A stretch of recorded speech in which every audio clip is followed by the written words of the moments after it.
video with this rhetoric because the comment was left by a male who works in the... So I had to rewatch this video because I wanted to stitch it anyways, because she talks about how the DSM has ableist, misogynistic, a lot of these istic views, and I want to come back to that when it comes to self-diagnosis, and how if you want to self-diagnose, I totally think it's valid, but it should be based off of the criteria that is actually sound within the DSM-5.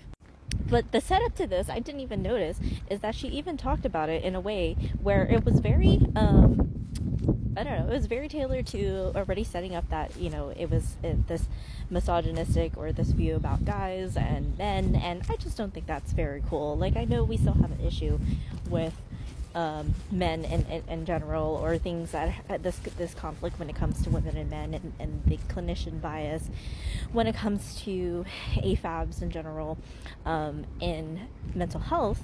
But I don't think just casting because this guy is a guy and the way he left his comment as the sole basis as to why he has this mindset.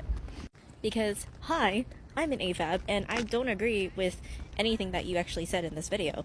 And the fact that you brought up, or you claim to say that the DSM is like inherently ableist and tailored to men.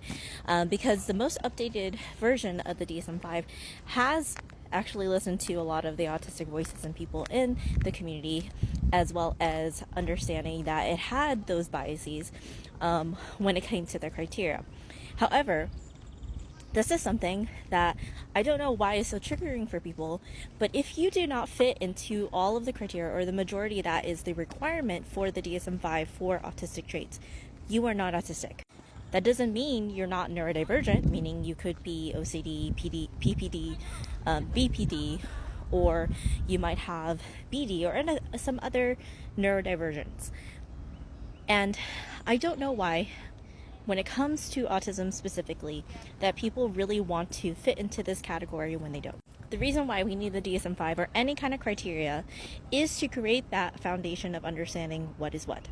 If you continuously say or blame that the DSM-5 is not actually inclusive, or it doesn't understand autistic traits, then please fill in the blanks for the community. What exactly are you criticizing when it comes to these criteria? Because all of my friends who are actually autistic, and those who are self-diagnosed, as well as those who are formally diagnosed, all fall into the criteria of the DSM-5. So I'm really baffled, and I'm really confused as to how somebody who doesn't fall into most of the criteria for the autistic traits is still autistic.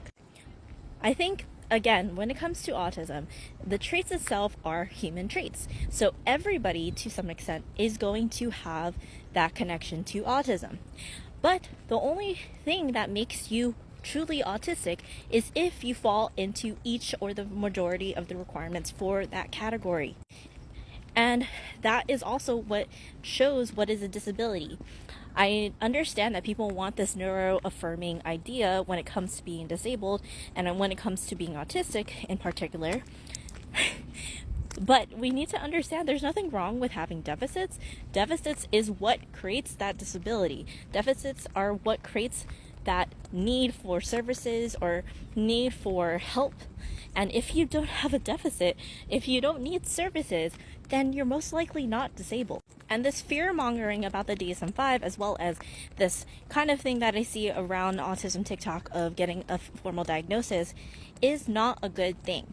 The way that we can create more services, not only for lower support needs, but as well as those who are most marginalized, which are those who are BIPOC, which are those who are medium to high support needs, as well as other disabilities that they may have. If we don't allow or have the DSM-5 a criteria that is medically sound, and understand that there could be more clinician bias because people in general do not understand autism, then that is where we need to put our energy towards educating the people who are actually using the DSM-5.